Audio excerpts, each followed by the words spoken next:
Halo, perkenalkan nama saya Nurul Lasari. Saya salah satu mahasiswi dari Universitas Siber Asia. Di sini saya akan menjelaskan hasil presentasi, hasil proposal yang telah disetujui dan penanganan krisis komunikasi keuangan kepada stakeholders untuk mata kuliah komunikasi bisnis. Nah, langsung saja. Nah, jadi kayak mengapa proposal ini penting? Karena adanya masalah yaitu ketidaksesuaian pencatatan transaksi yang diduga berkaitan dengan sinkronisasi sistem. Jadi nggak sesuai nih antara data yang ada di sistem dengan yang manual secara nyata. Nah, untuk solusinya kita menyarankan adanya dashboard, pelaporan digital, pembatasan akses, audit trail, notifikasi, dan otomatisasi bertahap. Nah, krisis yang dihadapi oleh PT Blumora ini yaitu informasinya harus cepat, akurat, transparan, konsisten, dan berbasis fakta terverifikasi. Hasilnya jadi koordinasi lebih jelas, temuan terdokumentasi, tindak lanjut lebih mudah, dan lebih dipantau. Nah, akar persoalan dari PT Blumora ini adalah ketidaksesuaian pencatat transaksi yang membutuhkan rekonsiliasi, adanya potensi gangguan atau ketidaktepatan proses sinkronisasi sistem, ada pelaporan temuan masih membutuhkan koordinasi manual, harus kayak masih bertanya lah kayak ini betul atau enggak, ini salah apa enggak gitu kan. Kayak akses dan jejak audit perlu diperkuat untuk meningkatkan akuntabilitas dan stakeholders membutuhkan informasi yang cepat dan konsisten. Jadi prinsip utamanya itu ada teknologi, komunikasi internal, serta pengendalian resiko. Komunikasi itu adalah hal yang penting. Jadi kayak bagaimana proposal diimplementasikan, ya kan? Jadi kami tuh mempunyai solusi yang pertama ada kita menjalankan dashboard monitoring, ya kan? Pantau kondisi dan temuan keuangan. Jadi misalnya ada ketidaksesuaian antara secara data dan manual itu kita bisa monitoring di dashboard monitoring ini ya. Yang kedua ada pelaporan digital, jadi kayak catat masalah, PIC, waktu dan tindak lanjutnya serta pembatasan akses informasi hanya diakses ke pihak berwenang. Biasanya kalau kita pengen tahu atau misalnya terjadi sesuatu pada datanya itu kita membutuhkan approval atasan.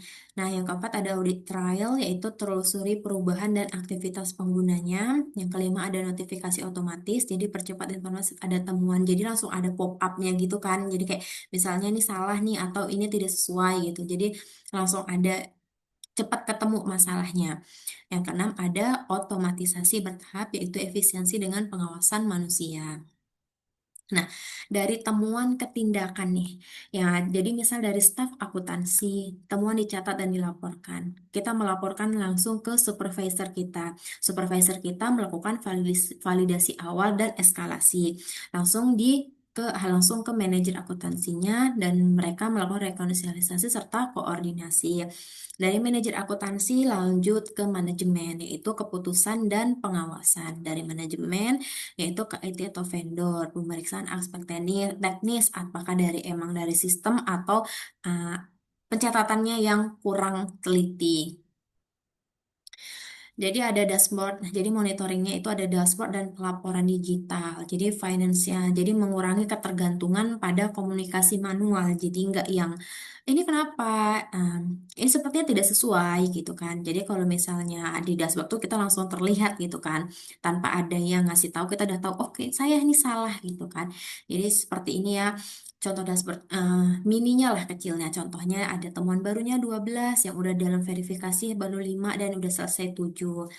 Jadi untuk mencatat masalah dan pihak yang bertanggung jawab untuk menyimpan waktu pelaporan dan perkembangan tindak lanjutnya serta membantu memastikan informasi penting tidak terlewat dengan adanya dashboard dan pelaporan digital tadi.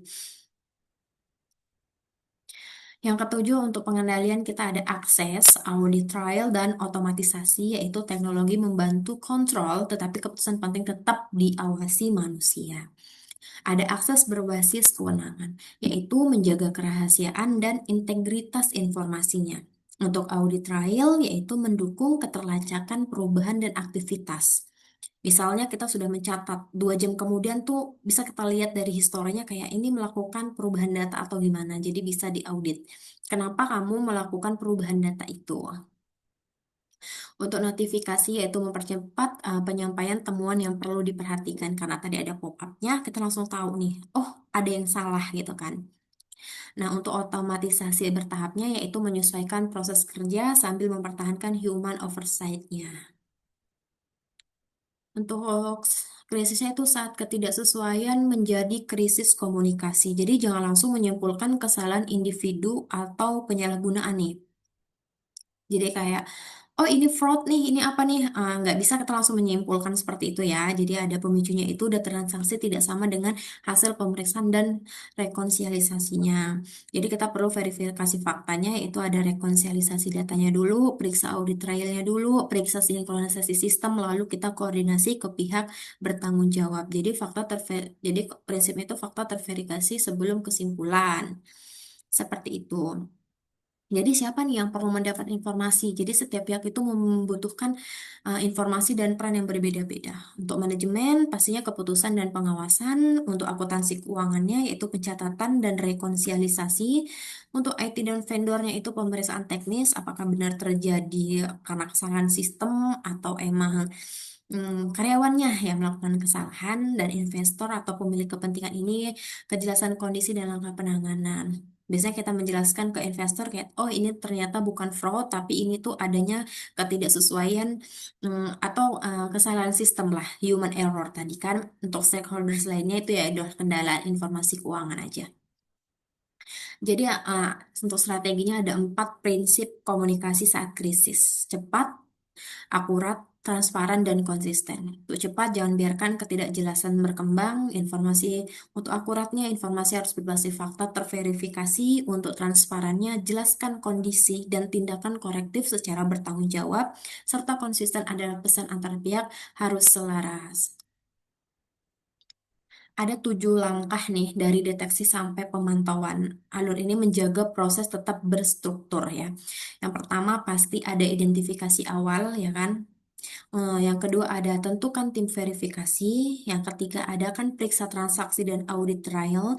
Terus kita pisahkan fakta dan dugaan tadi. Yang kelima ada informasi pihak internal serta siapkan pesan stakeholders dan koreksi serta pantau.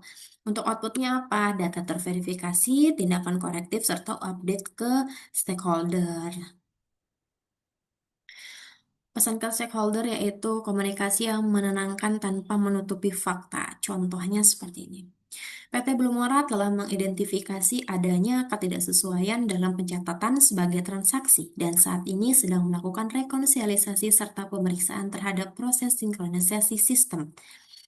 Perusahaan telah membentuk langkah penanganan untuk memastikan data yang digunakan dalam pelaporan dapat diverifikasi. Kami berkomitmen menyampaikan perkembangan yang telah terkonfirmasi dan mengambil tindakan korektif yang diperlukan.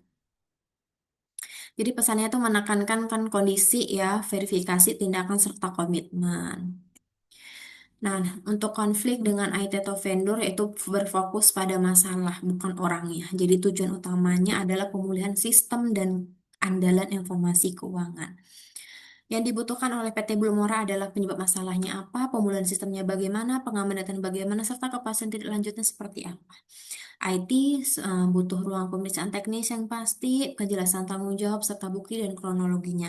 Titik temunya pasti harus ada bukti, tindakan, serta batas waktu. Misalnya udah ketemu nih, ada buktinya, tindakannya apa, batas waktu, misalnya 3 hari atau seminggu ke depan harus sudah beres. Seperti itu. Nah, jadi dari hasil negosiasi itu ada kesepakatan harus bisa dieksekusi. Jadi bukan mencari siapa yang salah ya, tetapi memastikan masalah ini selesai. Yang pertama, jelaskan fakta dan kronologi berdasarkan data. Hindari tuduhan personal dan fokus pada masalah. Minta kejelasan teknis dan bukti pemeriksaan. Tetapkan tindakan korektif, batas waktu, dan PIC-nya. Tetapkan monitoring setelah perbaikan dan dokumentasikan kesepakatan untuk tindak lanjut. Jadi target kesepakatannya adalah kita melakukan pemeriksaan sistem, kita melakukan rekonsiliasi data antara manual dan data di sistem, kita perbaikin sinkronisasi bila diperlukan, monitoringnya kembali ditingkatkan, lebih rajin lagi memonitoring dashboard, jalur komunikasi saat temuan berulang, dikomunikasikan lagi, Terus ada tanggung jawab dan deadline tertulis. Jadi misalnya seminggu harus clear segala sesuatu, segala masalah yang ada. Kita harus bertanggung jawab jika terjadi sesuatu. Nah, investasi harus terukur dan dapat dipertanggungjawabkan. Karena proposal kita itu menetapkan anggaran implementasinya sebesar 50 juta ya. Jadi dasar perencanaan pengembangan sistem dan kebutuhan implementasinya sekitar 50 jutaan. Itu tuh untuk penggunaan anggaran dikomunikasikan secara separan. Terus pengeluaran juga harus dipantau dan dipertanggungjawabkan. Keberhasilan bukan hanya soal teknologi. Jadi faktor kuncinya itu ada prosedur, tanggung jawab, koordinasi, dan komunikasi. Jadi kesimpulannya yaitu teknologi memperkuat sistem komunikasi, menjaga kepercayaan. Yang pertama, jadi proposal ini tuh memperkuat komunikasi internal dan pengendalian risiko keuangan pada PT Blumora. Ada dashboard pelaporan digital, akses audit trial, notifikasi, dan otomatisasi bertahap menjadi satu kerangka. Yang ketiga ada krisis ditangani melalui verifikasi fakta, komunikasi cepat dan konsisten, transparansi, dan tindakan korektif.